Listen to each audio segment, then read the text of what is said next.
Porcija liganja 28 eura i to su ti one smrznuti iz Južne Amerike. 250 eura noćenje u obiteljskom smještaju s 3 zvjezdice. Rupe u terminima privatnih iznajmljivača i hrvatski građani koji pored najljepšeg mora na svijetu posežu za obalama Grčke, Turske ili čak dalekih zemalja. Ovo je realnost turističke sezone ovog ljeta. Zašto su naši iznajmljivači odjednom šokirani padom bookinga?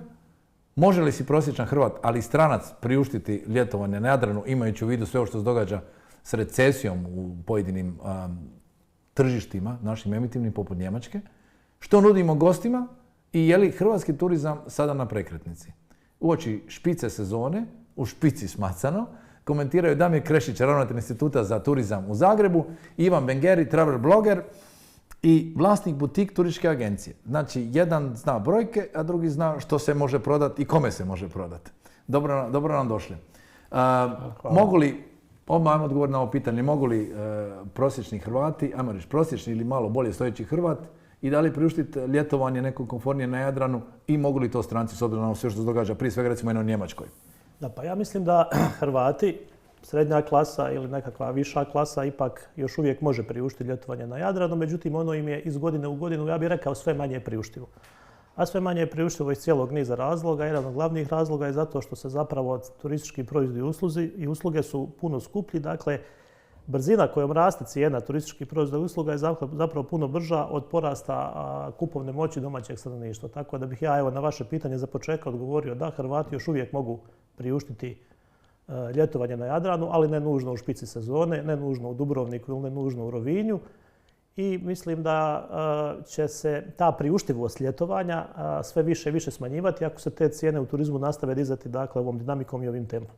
Jer ja tu, Ivane, možda nismo to pričali prije, ali evo da sad jednu tezu koju ja imao kao problem razumijeti. Dakle, građanima Bosne i Hercegovine smo mi vjerojatno manje pristupačni, ali on dolaze na jednodnevne izlete, kupanje u Makarskoj, gdje smo imali Gradac, ili tako dole, to je njihova najpoznatija rivijera. Srbi idu u Grčku, a kažu Hrvatska im je skupa. U čemu je tajna da je Grčka prijemčljivija, da oni mogu tamo ostati dulje vremena i boraviti, a ne mogu na Jadranu? Oni tradicionalno imaju njihove agencije jako dobre aranžmane i cijene za Grčku i navikli su tamo, godinama nisu kod nas dolazili, mislim da je to jedan od razloga. Prije par godina naravno počeli su dolaziti, ali mislim da se dosta toga u Hrvatskoj promijenilo zadnjih 4-5 godina, da su cijene značajno otišle gore u turizmu, na obali posebice, i mislim da i oni važu kao i svi, a većinom znamo njihove plaće su još niže od naših, koje su 3 do 4 puta manje od njemačkih, i mislim da je to samo jedan normalan slijed događaja. Da, ali meni baš upravo mi zato se činilo, znači imamo konkurenta, izravno Grčku, dobro.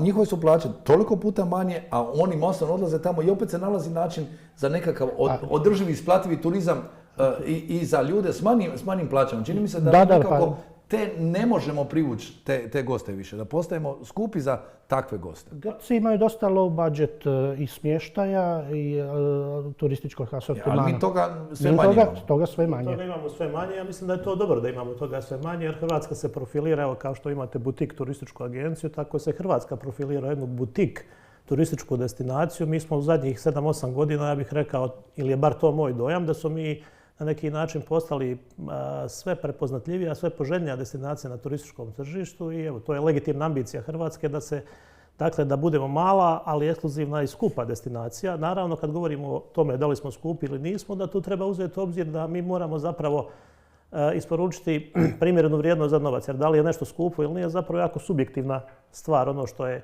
vama skupo, meni možda nije skupo i tako dalje. Dakle, sve zavisi od kupovne moći potrošača. Ako mi uspijemo privući te tržišne segmente koji su više kupovne moći, onda mi nećemo njima biti skupi. Međutim, kad govorimo o skupoći, onda je, kažem, važno kazati da je u svemu tome bitno isporučiti ljudima pravu vrijednost za novac i da se turisti ne osjećaju prevarenim kad odu kući. Mislim da je nekakvom prosječnom turistu koji boravi na Jadranu da ima puno gore iskustvo ako mu netko ako ga netko recimo prevari za 20 eura, nego ako plati 200 ili 500 eura neki turistički proizvod ili uslugu za koju smatra da stvarno toliko vrijedi. Evo. Pa on će se prilagoditi svom budžetu, ali malo ćemo pričati o tim porastima cijena malo kasnije. Samo da vidimo, dakle, što su to ovi tvoji prijatelji blogeri s kojima su bio na konferenciji u Grčkoj? Znači, mi takvu konferenciju još do sad nismo imali, ali ti ćeš reći da se sprema i nadam se da će se dogoditi. Znači, 350 ljudi je bilo u Grčkoj, sve su to njihovo izreklamirali. Kad si ih pitao za Hrvatsku? Pa u tom krugu ljudi dosta ih je bilo u Hrvatskoj, neki su bili i ove godine, trenutno su, i povratna informacija od njih je da je Hrvatska predivna zemlja, ali po najnovijim njihovim osjećajima Hrvatska je vrlo skupa zemlja. I ono što možda se mi borimo protiv toga, često da nismo Balkan, ali svi stranci, Amerikanci, Englezi, Zapad nas percipira kao zemlju Balkana.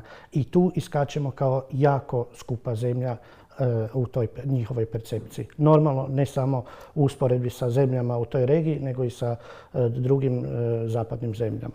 Damire, imali smo prethodno razgovor sa gradonačelnikom Dubrovnika i sa Paulom Bradburyjem, pa oni su rekli da imamo i taj problem da nas malo u određenim segmentima se reklamiramo kao u zemlju koju se dođeš nalit za da 2 tjedna si tu i da ne znaš što si radio, ali da ti je bilo divno i krasno, pa imamo ove ekscese kao što imamo u Splitu. Na Zrću je to bilo očekivano, ali sad nam se to pojavilo kao problem u Splitu. Je li možemo kombinirati onda to pijanje do besvijesti i ovu kvalitetnu ponudu? Ja mislim da su to stvari koje su nespojive. I to zapravo pokazuje jedno lutanje u strategiji, ne znam, nija grada Splita, u ovom trenutku grada Dubrovnika prije nekakvih 10 godina kad se takve stvari događalo u Dubrovniku, Hvara i tako da je. Dakle, dosta naših tih poznatih i razvikanih destinacija zapravo imamo situaciju u kojoj dolaze ti mladi stranci. Zapravo glavni motiv njihovog dolaska je na neki način da se napiju i to, kako vi to kažete, da nakon 15 dana zapravo ne znaju gdje su bili, da se vrate kući. To nije spojivo sa ovim tipom turizma koji Hrvatska se trudi razvijati.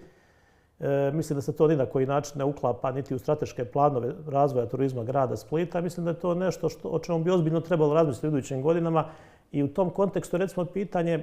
Ja znam da je recimo Ultra kao festival koji je na neki način pozicionirao Split na turističku kartu svijeta dobro došao i Splitu, i Splitsko-dalmatinskoj županiji i Hrvatskoj.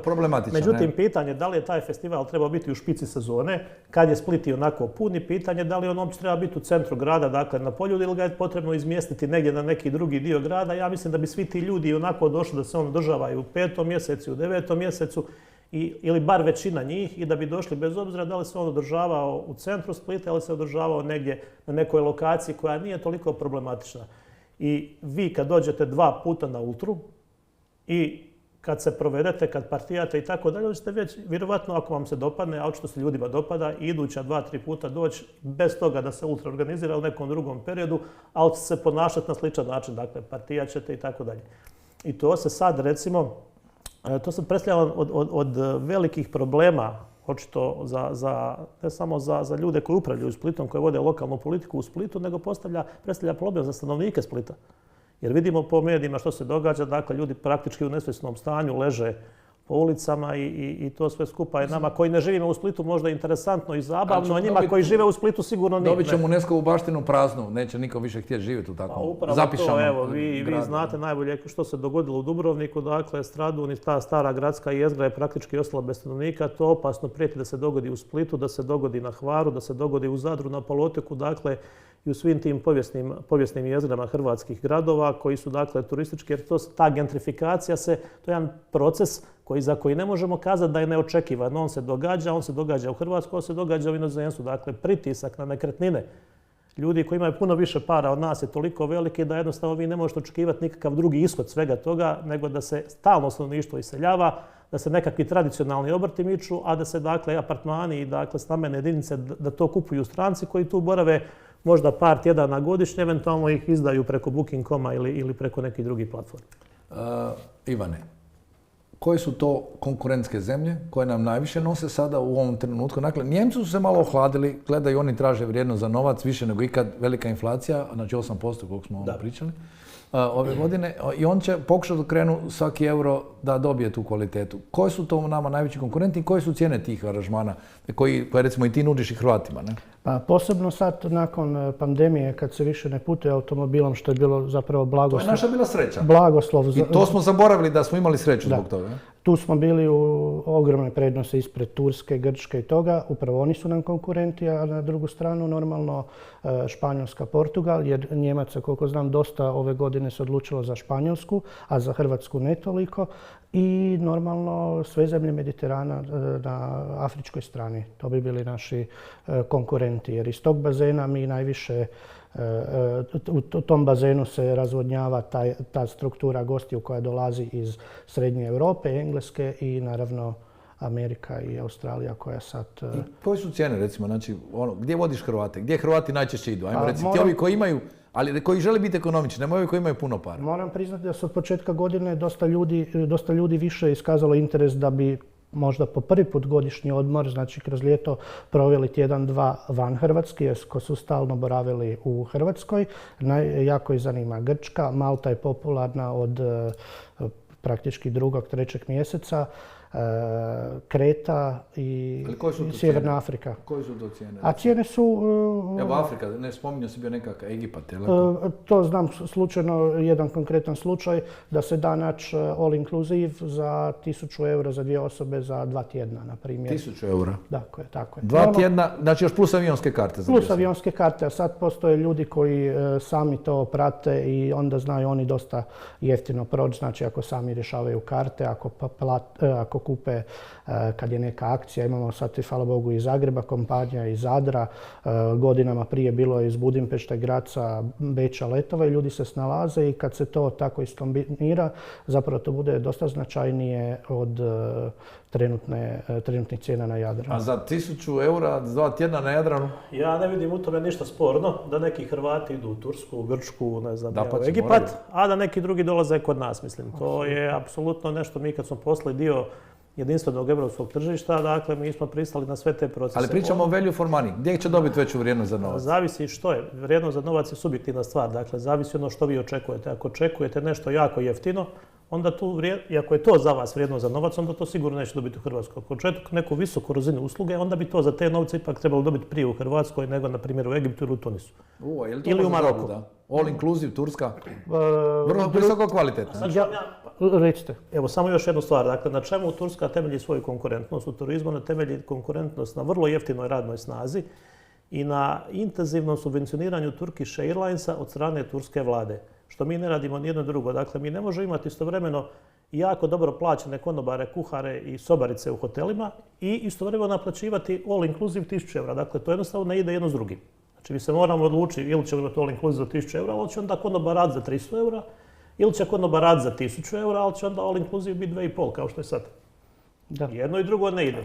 Da, ali znači ima dobrih, tam oni postižu vrlo dobru kvalitetu, znači nemoj podcjenjivati za s tim cijenama. Ja sam bio na par mjesta, recimo od Krfa pa Turska, na primjer, ima i mjesta gdje je taj all inclusive, ja bi radije bio u nekom našem hotelu samo s doručkom, jer svakakva klijentela se on isto cijenama i ponudom filtriraju goste koje žele. Zna se gdje dolaze, ne znam, bivši engleski huligani, u kojim se hotelima zadržavaju, malo karikiram i ne bi ovo na engleskom govorio, ali znate, za svaku populaciju postoji i to je inkluziv, zove se all inclusive, ali možda to nije to mjesto, taj hotel gdje ti želiš provesti tjedan dana sa svojim obitelji i djecom. Ajmo kad smo pričali o ovim cijenama, znači radno... Što vama daje all inclusive? Da. Što vam to daje? Samo de facto hranu, ne? Ništa vam ne daje. Puni pansion, to je onaj... To je samo psihološka stvar. All inclusive, vi u all inclusive možete pojesti ne puno više nego ako imate polupansion. Znači, vi zapravo niste dobili praktički ništa. To su ljudi izračunali, taj all inclusive, jer ja vidim što se događa i praktično. Dakle, ljudi dođu, prvi dan su pijani i prežderani, drugi dan su pijani i prežderani, ostalih 10 dana ne mogu do tu ime svega. Samo pijani. Ali dojam da možeš, da je neograničeno. Ali da možeš, to je ono američka ona fora, all you can eat za $2-3. Ali sjećate se, mi smo otišli naprijed od onoga da smo imali šnite kruha i paštetu, sjećate se kad se ono bili, ili ono malo maslo i marmelada za doručak. Nego, ajmo sad ovim cijenama. Dakle, pitao sam ja ove lokalce, ja uvijek provjeravam, ja sam rekao i moji sladoledari na Lopudu, onda ja njih pitam koliko je cijena. Kaže, ti si meni mjerilo inflacije, koliko ti je kugla. Znači, u Dubrovniku je 3 do 4 eura na Stradunu, na Lopudu je 2. Ali mi je rekao da, kad sam kažem kad je zadnji put bila 1, prije 8 godina.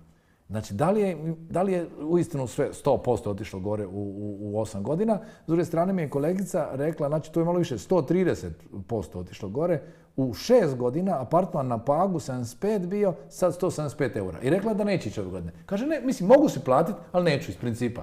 Jer smatra da je to previše. Dakle, što je doprinijelo tom rastu cijena? Rastu cijena su doprinijeli brojni faktori. Prvo, imali smo neku inflaciju, ona doduše nije bila ovih prethodnih 10 godina tako visoka, ali sad zadnje 2-3 godine je dosta viša nego što smo to navikli. Druga stvar, imamo rat u Ukrajini koji potpuno poremeti odnose na tržištu, dakle skuplje su energenti, skuplja je električna energija, skuplje je plin i tako dalje. Onda imamo situaciju, to što smo pričali prije emisije, dakle da sada ljudi ipak više prijavljuju prometa, prije više bilo na crno, plaća se više karticama, kartičari uzimaju svoju proviziju i sve to skupa kad zbrojite i naravno u jednom dijelu... I plaćaju radnike legalno. Znači, naravno i radna snaga je poskupila, plaćaju se doprinosi, nema više radnika na crno jer su inspektori češće na terenu provjeravaju da li netko radi legalno ili ilegalno i tako dalje. I naravno u svemu tome ima puno i lova u mutnom, pa onda jedan dio tog porasta cijena je zapravo i neopravdan. I taj neopravdani segment porasta cijena je ono protiv čega se mi trebamo boriti, a sve ovo drugo je jednostavno nekakva datost situacije protiv koje vi ne možete ništa.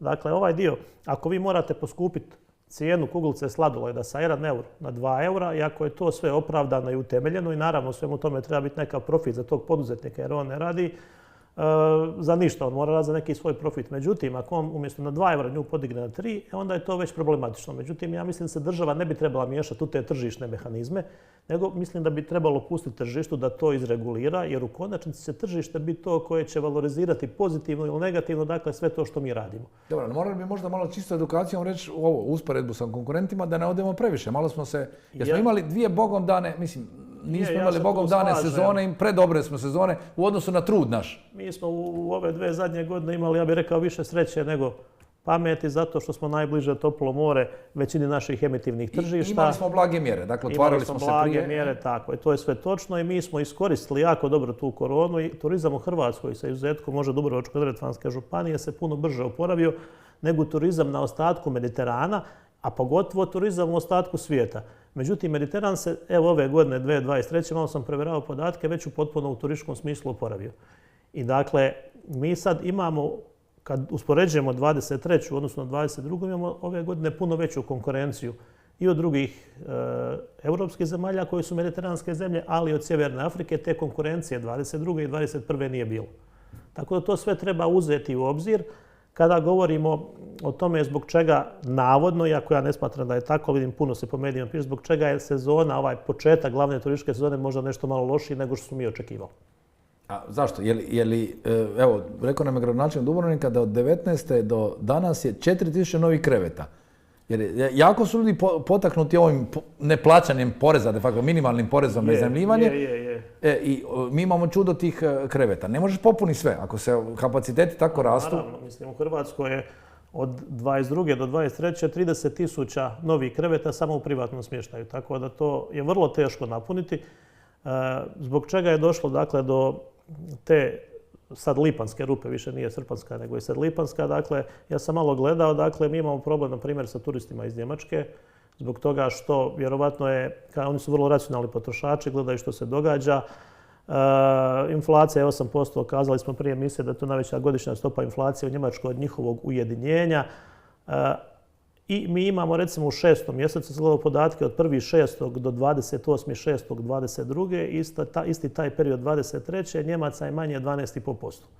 Sad, zbog čega je manje Njemaca 12,5%? Ja mislim zbog svih tih razloga, zbog toga što oni jednostavno racionalno razmišljaju i njihova kupovna moć se zbog inflacije, zbog cijelog drugog niza razloga koji su potpuno van naše kontrole smanjila. S druge strane, imate i činjenicu da konkurencija ipak jača, ovo o čemu smo malo pripričali, nego što je to bilo prošle godine. I treća stvar, realno govoreći, mi smo destinacija mora i sunca, a u 6. mjesecu bilo relativno loše vrijeme. To sam ti reći, ove protekle 2 sezone smo imali savršeno vrijeme. Tako je, ja sam gledao prije 10-15 dana, ja ne znam da li se radilo o Minhenu ili nekom drugom gradu u Bavarskoj, je padao snijeg, a bio je 10.6. ili 1.6. A kako reagiraju konkurenti? Još sam samo se htio nadovezati. A prošla godina nas je možda malo zavarala kad smo, recimo, imali visoke cijene. Njemac u tom trenutku u 2-3 godine nije bilo nigdje, nije bilo puno opcija i pristao je da plati te cijene u Hrvatskoj. Ove godine kad ima puno više opcija, on malo bolje malo više razmišlja. I nema tog besplatnog novca od korone, onih pomoći i svega živog što je. Dobro, oni nisu ni toliko imali. Jesu dosta dobro. Mogao si biti doma, dobio si sve.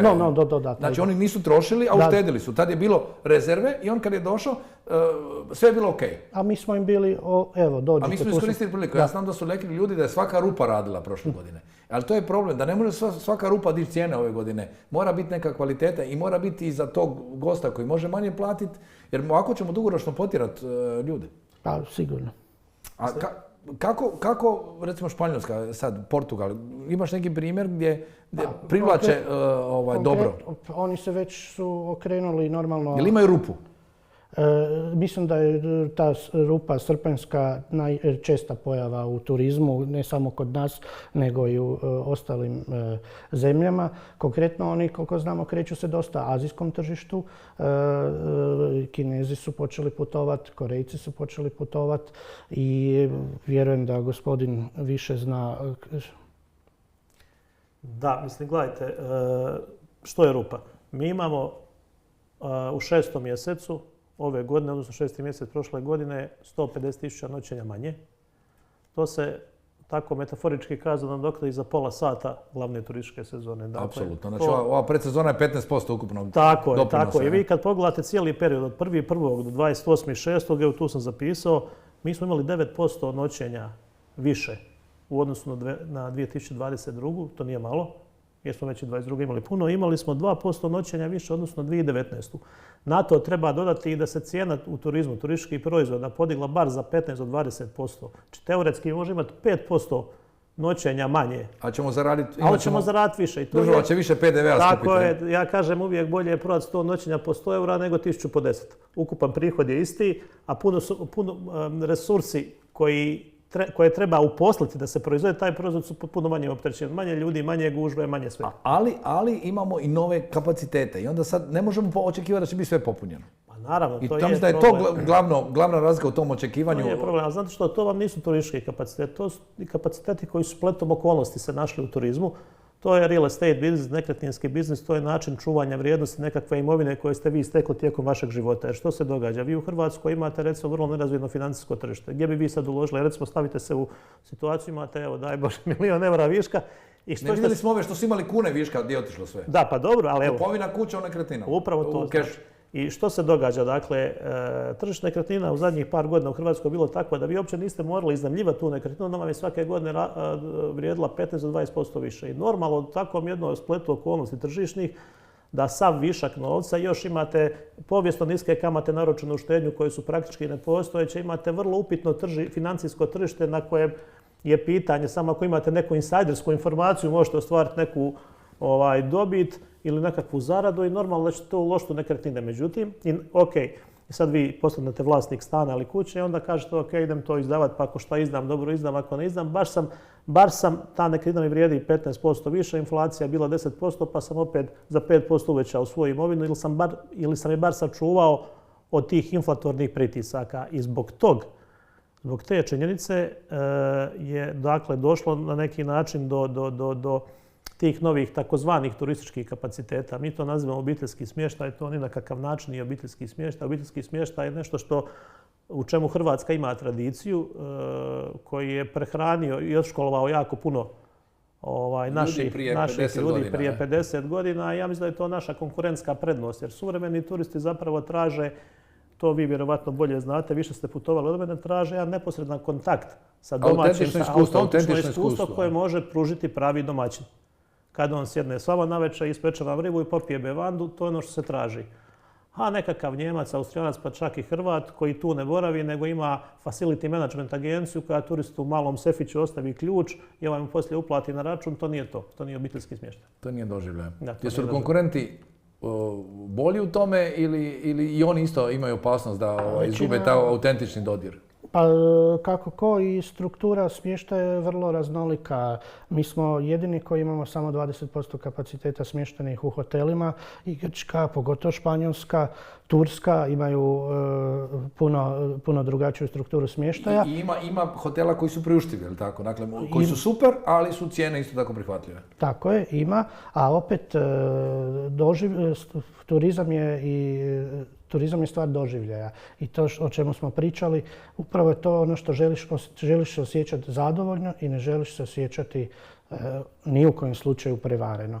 I mislim da je to ta opasnost koja vreba da se ne dogodi da nama turisti i dalje dolaze. Svi žele doći u Hrvatsku, što zbog Game of Thronesa. Sad navodno je Game of Thrones toliko izbrendirao Dubrovnik da je Dubrovnik, mislim i King's Landing. King's Landing, da. Ali ljudi žele doći u Dubrovnik, žele doći u Hrvatsku, ali većinom ljudi znaju samo za Dubrovnik, Split, eventualno Plitvička jezera i Hvar. To je ono koliko ja vidim. Imamo fenomen kratkog staja. Da, u Dubrovniku je ispod 2 dana. Ispod 2 dana. Dakle, ti imaš veći trošak promijeniti sve posteljine i sve ostalo. Ja mislim da bi naša strategija trebala biti da se ljudima pokuša objasniti da Hrvatska nije samo to i da može se više dana provesti ako ti malo kreneš gore. Mislim, meni je zanimljivo za Istru, ovi gosti koji dolaze avionom, oni pojma nemaju da Istra postoji, da postoji u Puli Koloseum. Takve stvari, mislim da bi se na tome trebalo raditi, ili je strašno da želimo biti destinacija cjelogodišnjeg turizma. U Dubrovniku konkretno nema letova od početka studenog do sredine ožujka, nema niti jedan internacionalni let. Domaći i možda eventualno. Zagreb samo. I internacionalnih nema. I kvaliteta treba biti ta koja mora biti primat, a onda kvaliteta i cijena ju treba opravdavati. Ako to dvoje nije u korelaciji, onda dolazi do nezadovoljstva i onda upravo recimo ti blogeri počnu pisati o tome, a to nije dobar publicitet. Pa znači, je li okej onda da nam dođu dogodine ti blogeri ili imamo godinu pauze da se sredimo? Da se konsolidiramo, da vidimo gdje griješimo i da ne izađemo sa krivom slikom. Ja mislim da je 2025. idealan termin za to. Dotad ćemo znati otprilike što hoćemo. Pa mislim da bude se puno toga, pogotovo s akademske strane, bude puno toga, recimo da se nađemo za godinu dana, puno bude, lako je, uvijek je tako, ali puno budemo pametniji i znali točno. Ja mislim da uopće ta rupa koja se sad spominje uopće ne bude tema druge godine, to bude se poniveliralo. Uvijek se to poniveliralo, znači taj 7. 8. mjesec uvijek je nosio. A je li moramo možda i raditi na toj poreznoj policiji općenito, postaviti neku strategiju što želimo? Jer ako ćemo mi i dalje činiti ovako, ajmo reći, taj gotovinu koja se zaradi iznajmljivanjem toliko jeftinom, onda ćemo privlačiti ove mešetare sve koji će kupovati i iznajmljivati. Ja vam kažem da ne postoji nitko tko se ozbiljnije bavi privatnim smještajem, da ne kupi svako 3, 4 ili 5 godina neku garsonjericu u Zagrebu. I dakle, to radi strašno veliki pritisak, konkretno tržište nekretnina u Zagrebu, to plus APN i tako dalje. Dakle, vi imate situaciju da je kvadrat u Zagrebu nikad skuplji. Dakle, i sad je pitanje, dakle, tko u cijeloj toj tržišnoj situaciji gubi, a tko dobiva. Jer uvijek neko gubi, a neko dobiva. Meni se čini da gube ovi koji ni prije nisu previše imali, a dobivaju oni kojima ni prije nije falilo. I to je nešto čime se država treba baviti. To je problem koji država treba adresirati prije svega kroz poreznu politiku. To znači neki strateški pristup turizma našem. Pa mislim, mi imamo strategiju turizma, međutim ta strategija, naravno, to nije domena Ministarstva turizma niti resor, to je više Ministarstvo financija. Dakle, ja sam tu na neki način zagovornik poreza na nekretnine, jer smatram da bi taj porez na nekretnine uveo reda u puno, ne samo u turizam, nego i puno drugih resora.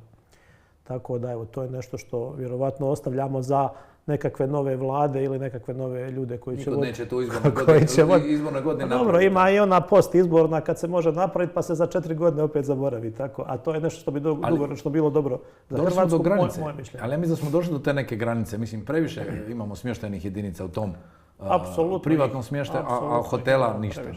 A mislim, gledajte, to je posljedica ovoga o čemu sam malo prije govorio. Dakle, činjenica je da su nekretnine još uvijek u Hrvatskoj najbolji način čuvanja vrijednosti. Ali kažem, i porezno ih potičemo i porez. To je isto jedan dio te priče, da vi oporezujete imovinu, onda bi ta dobit od nekretnina bila malo manja, pa možda ne bi s njima bilo toliko interesantno. A da ne kažem neku subjektivni doživljaj naših ljudi kojima je ipak brick and mortar, odnosno nekretnina ipak puno konkretnije nego Bitcoin ili kriptovaluta. Mislim, mogao je neko ulagati ali opet nema ni stanova za iznajmiti, nema ništa, opet smo u nekom kaosu. Imamo nekretnina više nego ikada, opet smo u kaosu. Ivane, reci. Recimo, apropo strategije, meni je recimo neshvatljivo da 2024. godina dolazi, a kod nas bude tek moguće dati napojnicu ako plaćaš karticom. Mi koji sebe deklariramo kao turističku zemlju, BDP pokazuje da definitivno ovisimo o toj sezoni i turizmu, da mi tek iduće godine uvodimo tu mogućnost, a na puno mjesta je veliko... Moglo se, ali bilo previše oporezirano. To je recimo bilo previše oporezovano. Dakle, jasno. Više ti se isplatilo iznajmljivati apartman i ne platiš ništa poreza, a ovdje krvavo radiš, znojiš se, super si, dobiješ super uslugu, dobiješ super napojnicu i pola ti uzme država. Ali upravo zato postoji riječ strategija. To neko treba osmisliti pa da to sve nekud vodi, da se kanalizira, da sve krene u dobrom smjeru. Jer vjerujte mi, strancima je nepojmljivo da ti na nekim mjestima i dalje u Hrvatskoj ne možeš platiti karticom. Pogotovo sad kad imamo euro. Ja bi njima slao poreznu, tako da nema. Nema karticu, to je prvi za kontrolu poreza. Ja bih rekao, to je šteta da se do sad nije moglo, ali s druge strane dobro je da se može do iduće godine. Tako treba gledati na čašu na pola puno. Za kraj kratko, koliko možemo, koliko nam je Schengen i euro promijenio tu sliku prema vani, mislim, olakšao je ulazak, olakšao je preračunavanje, ali da li su onda oni lakše shvatili koliko smo skupi? Da, jer imamo sreće zapravo da ovih 12% Njemaca je ostalo doma ili još razmišlja ili otišlo drugdje, da su nam svi oni tu na cestama. Ja mislim da bi nam bile ceste skroz zakrčene. Vjerujem da idućih vikenda i budu. Definitivno, sad su tek shvatili koje su cijene, obzirom su se malo i digle koliko 20-30% u odnosu na prošlu godinu, ali s druge strane puno smo im privlačniji jer ne moraju više mijenjati. Mnogim ljudima je to briga i zapravo jedan od momenata žele ići u zemlje eurozone. Oni bankomati koji su mijenjali za 6 kuna, euro žuti, ti više ne postoji, out of business, ti su ostali bez posla. Srećom, bio ih je pun stradu, ne? Da. Pa mislim, ja nemam šta tu puno dodati. Dakle, ulazak u europodručje će donijeti prije svega za ljude koji se bave turizmom, za velike hotelijere koji ozbiljno rade, će donijeti nestanak tog rizika tečajnih razlika na kojima se nekad moglo vjerovatno izgubiti dosta novaca, možda nekad i zaraditi, ali zapravo to su spekulacije, da se s tim ne trebaju baviti. Hotelijeri se ne bune na rupu, oni su zadovoljni jako i oni su jako digli cijene, ali imaju kvalitetu, ne? Da, zato što hotelijeri rade ozbiljno. Cijeli problem koji mi sad za pola sata ne možemo tu adresirati, čak ni početi, ni zagrejati površinu, je problem razvoja sustavnog strateškog razvoja privatnog smještaja u Hrvatskoj, kojega je u Hrvatskoj na primjer 60 ili 65%, znači 2/3 svih postelja je u Hrvatskoj privatni smještaj. Hotelijeri i hotelski smještaj, kada gledam ukupan broj smještajnih kapaciteta, je praktički zanemariv. A oni su tako koji vuku destinaciju? Oni su to koji vuku destinaciju i koji na neki način često puta unose nekakve inovacije u destinaciju. Vi kad pogledate, recimo, Rovinj sasvim sigurno ne bio ista destinacija da Maistra nije toliko progresivna kompanija. I tako ima kompanija u Dubrovniku, ima kompanija i na Hvaru koja na neki način oplemenjuju destinaciju. I to je recimo dobra stvar hrvatskog turizma jer naši hoteli su građeni tako, većina njih je građena za vrijeme Jugoslavije. Dosta su integrirani u destinaciju, to nisu rezorti koji su ograđeni gdje turisti zapravo nemaju nikakvog kontakta sa lokalnim stanovništvom. I na neki način destinacija, u Hrvatskoj destinacija i hotelijeri žive nekakvu sinergiju. Oni su međusobno prožeti. Ljudi iz destinacije rade u hotelijerstvu, turisti iz hotela kupuju i troše u destinaciji, to nije recimo... Ali ja bih rekao da privatnici nisu toliko u sinergiji, da oni gledaju samo svoje, da ih se pita, ajmo nešto uloži u promociju destinacije, pitanje što bi rekli. I za kraj, Ivane, ajmo iz ovog butika, što bi preporučio ljudima, ako se ne odluče na Jadran, što je hit ljeta? Sjeverna Afrika, Grčka ima toliko neistraženih dijelova, na primjer Peloponez, fakat ima... Vidi se da si bio na konferenciji? Ne, još sam pod utjecajem i jako dobro su to napravili. Ima za svakoga puno opcija i ne znam... Jel mi letimo za Atenu, Kroacija letimo? 3 puta na tjedan iz Zagreba. Eto ga. Znači Grčka za početak, Kreta, Malta, si rekao i Sjever Afrike. Može, da. Damir, Ivane, puno vam hvala. Ne možemo pokriti više od ovoga u pola sata, ali mislim da smo dobro zagrebali po površini. Hvala vam na pozivu.